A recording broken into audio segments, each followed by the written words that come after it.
Hey guys, what's going on? My name is Skylent, and today I want to talk to you about clickbait MMOs, which are totally a thing. And yes, this video itself is kind of clickbaity because of the thumbnail. By the way, the thumbnail is actually the art for Blade and Soul, which is genuinely like a gorgeous game. It's pretty fun too, and overall, like, it's not a clickbait game. It's genuinely like a very artistic, comical, and yes, sexy game, but there's more to it than just trying to get people to download and play their game and get their information. However, there are games out there that literally all they do is try to have, like, they either steal art, which they totally are not above doing. They will steal art, they will steal assets. They also like get artists to make characters that are inspired and kind of deviate them, make them chibified or sexualized, or, you know, they're obviously the characters from certain MOBAs and stuff, and they just kind of look a little bit different. Or, I mean, sometimes, hey, they do have original art, and it's just extremely sexualized, or they just kind of broadcast, okay? They make these advertisements toward a very specific demographic, which tend to be children, or, you know, younger, ignorant players, maybe some older players too, but basically ignorant players. And they have these sort of, I guess, clickbaity tactics, okay, to get you to try and play their game. They're almost always browser-based games. Now, why is that? Okay, let's get into this. So, I'm Skylent from Free MMO Station. You probably know me already, subs.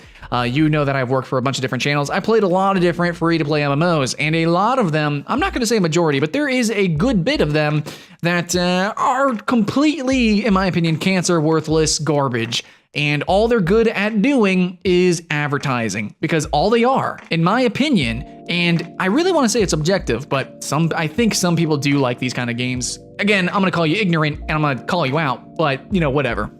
Yeah, some of these games, they just have really good advertisements. Like, they have really gorgeous, generally Eastern-inspired or like anime-inspired art. It just looks really gorgeous, and yes, a lot of the times they have stolen art.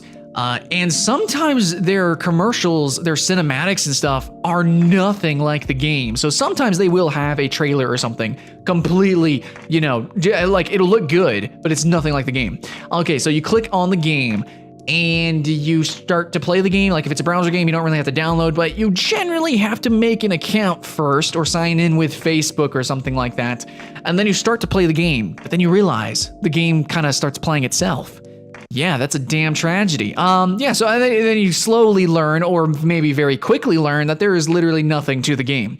Generally, the games have such a slow pace. Like, it basically auto-plays, and then you barely are able to get new features at, like, through 10 levels, 20 levels. And then, like, in 30 levels, hey, you unlock PvP. And then you learn that PvP is actually asynchronous, so you're not actually playing versus other players. Then you start to learn that the co-op element of the game is non-existent, and really it almost seems like everybody's really a bot, and it's like you're not really playing with anybody at all, and it's not really an MMO, is it? It's just a single player game that's playing itself.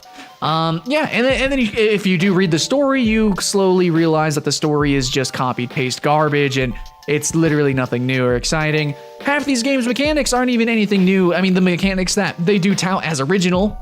So there's a game called League of Angels. It was like one of the big starter games of this genre, which might actually have some interesting mechanics. But then there's like a billion copies out there that are just garbage. Like, you go and collect this fairy, go collect goddesses, go collect these pixies, these women. You're collecting women and using them, and it's like a power trip kind of thing. It's just so weird. Or party members. Hey, I'm cool with party member games. Collecting party members, I'm cool with a lot of autoplay mechanics. But when the game entirely plays itself, or when the game has nothing else redeeming to itself, it's literal garbage. So most of these games, if not every single one of them, is not an actual game. There's like actually no gameplay to be had. And a lot of these games kind of consider themselves playable fables, and that's probably a thing. Hey, I really liked playable story games, okay? Life is Strange was fucking good. I'm not unfamiliar with point-and-click adventure games either, but these kind of games, these so-called playable fables, in my opinion, are cancer, at least 99% of them, okay? These browser-based MMORPGs that are 2D, isometric generally, it just seems like they all use the same assets. You jump in, it's like, oh, the art's kind of cool, you know, especially for the advertisement. Maybe the game will get better later on. Maybe there's more depth to it. And they're just really slowly reeling you in, and they're trying to catch the whale, okay? They're trying to catch somebody to spend a lot of money on the game so that they can collect all the pretty girls. Now, some games, I'm gonna admit, some games like Nutaku.com, they create perverted games. They create hentai games, and that's the point of the games. because, you know, to actually acknowledge and celebrate the voice actors, the art. And it's not really about the story sometimes, unless you're playing a dating sim. It's not always about the raw mechanics. It's like a little bit more and kind of meta than that. So in that case, there's like excuses. But when I'm playing these games and they're trying to advertise themselves as hardcore MMORPGs, trying to advertise themselves to people like me because they're trying to catch that 1%, they're trying to catch that fucking whale, it's garbage, dude. I don't want to see that on my Facebook. I don't want to see a commercial for it on YouTube channels. I don't want to see that shit when I'm scrolling through forums.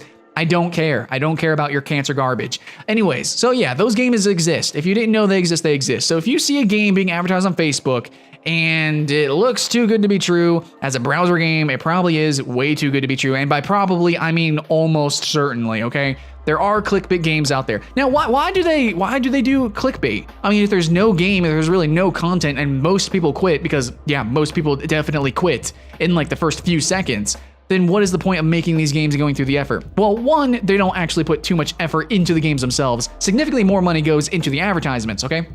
They're really just asset flips. So they probably spent the money to create one game and then took all the assets and everything and just kind of remixes it over and over. In fact, you can see a lot of developers, I don't even know what to call them, publishers or developers, because it's really hidden. Actually, that's what I want to say, is that a lot of these devs/publishers, they go under different names. They advertise the same game under different names and different publishers and stuff. And they create a new game, which is essentially a copy of the old game, but they change around the art or some of the mechanics just a little bit. And it's like under a different company's name. But dude, they're probably all under the same umbrella company. Like, it's all just shady as fuck. Anyway, so really they don't actually put that much effort into the games. But the final thing that I want to say is that really the game doesn't really make them that much money. Sure, they might be aiming for a whale, and maybe they do make some money from very, you know, like the 0.1% of players that actually play the game, but they really make money from getting your information, okay? They can get a lot of information out of you. A lot. Way more than you would think.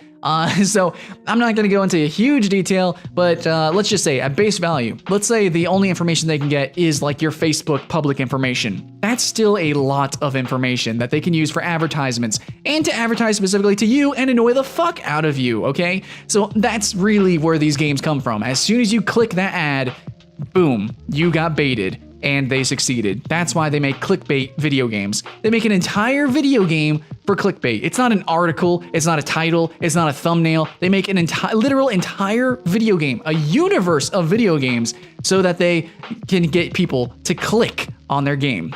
That's clickbait. It's crazy.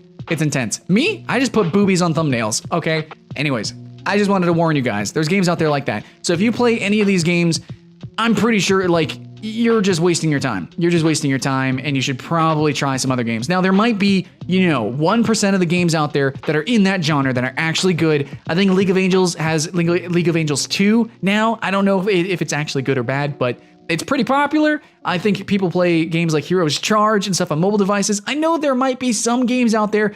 It's very rare, okay? If you see a game on Facebook, you click it, and you see it start playing itself, you've been hooked. It's literal cancer. You should get out of there. And just get away from that, okay? Take that off Facebook. Just get that out. Don't give it no permissions either, guys. Oh yeah, I just want to say, you need to check what games you give, what permissions you give certain games on your mobile devices as well, okay? Just so you know. Anyways, guys, that's all I have to say about the topic. Thank you so much for watching. My name is Skylent, and I do work with Free MMO Station, okay? So Free MMO Station, we do sometimes do first impressions on those games. We don't know if they're going to be good or bad. We try to give them the benefit of the doubt. But from me doing dozens, definitely dozens, not just 12 or over 12, I mean like 24, 25, around that many games. And most of them are from companies like R2 Games. I hate R2 Games, but there's a lot of other companies that, it's like under the umbrella. It's totally the same company, I swear. There's just a lot of games out there that, yes, I will continue to try and play and give the benefit of the doubt, but seriously, guys, reluctantly, even though some concepts are cool and the art is really gorgeous, I'm a sucker for art, especially like anime-inspired art. But it just really, guys, honestly, it just sucks that they're cancer. They're literally just out for your information. They're just fishing for whales. They're up to no good, and the games have no true gameplay content. Trust me. You have to trust me, guys. I've played so many of them. Played so many. They're all bad. They're all bad. Okay, now, if you guys have played a game in the genre that is actually good, please leave in the comments below if it's actually good, and please list down its redeeming qualities so that we know. And if you have played a game that is literal cancer, like maybe you spent money on it, you found it's pay to win, and it just ruined you, I don't know, man. Just let us know in the comments below as well. Thanks for watching, and I will see you again next time.